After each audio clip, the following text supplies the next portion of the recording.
Hello in Austria, my name is Weingut Loimer and I want to tell you a little bit about the philosophy behind biodynamic viticulture.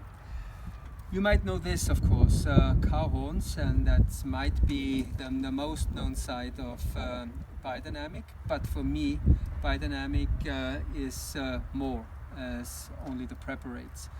It's very much a thing called the farm individuality. That means that we try to produce without buying anything from the outside. We try to produce with our own resources, which we can find around our vineyards, in the fields, on our soils, in our soils, and this is for me the main concept of biodynamic, plus the preparate, plus the holistic thinking. Yeah, and this is the main resource we have. We as farmers, but I would say mankind has the soil. And in a lifeless soil,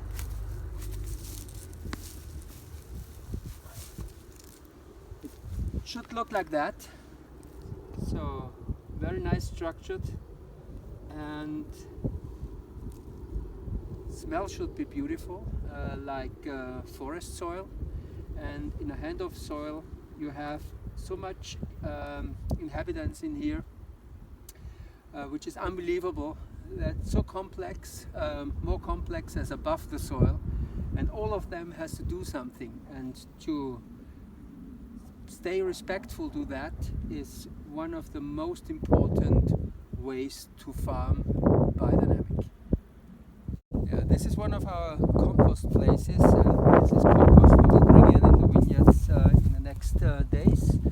And compost is the material we use for feeding the soil life, and when a compost is really ripe, look to that, then it's full with earthworms. So they're doing great work for us. They're producing perfect compost, which help us to feed the soil life. What's important in nature is that plants and animals are living together, because they are creating together soil. And so what we try to do is, during the vegetation-free period, we have sheep in the field, and they are grazing here and bring in the dung and the life, which is important to create diversity in a monoculture. Yeah, and a few words to the preparates, of course, and that's the place where we store 500 and the compost preparates. This is 500. It's the rest from last year, because we didn't take it out from soil this year, which will happen end of March, and that's a preparate made in cow horns.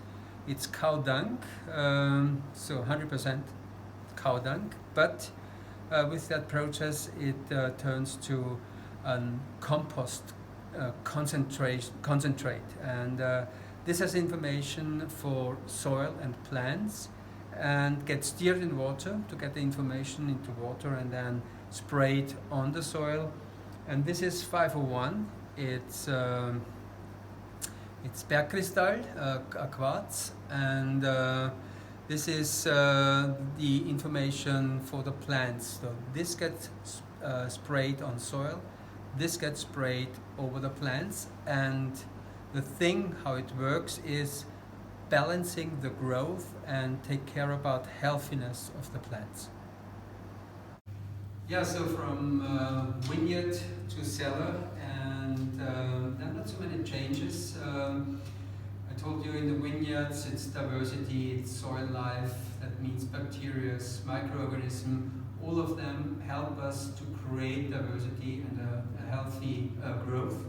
And here it's the same. We're working with a natural diversity of microorganisms, and we work with natural materials, and so we try to ferment as much as possible in wooden cask, as you can see here. And what happens in cellar is that time, which is quite a factor in the vineyards, in the meaning of we have to be quick. Here in the cellar it's the opposite. We can be slow, so it time help us to get a stable wine without doing anything, finings or high sulfuring or whatever. So what we want to do is a natural wine, spontaneous fermentation, malolactic fermentation, get stable by itself, need oxidation getting over cask, and get stable by itself so it doesn't need so much sulfur at the end.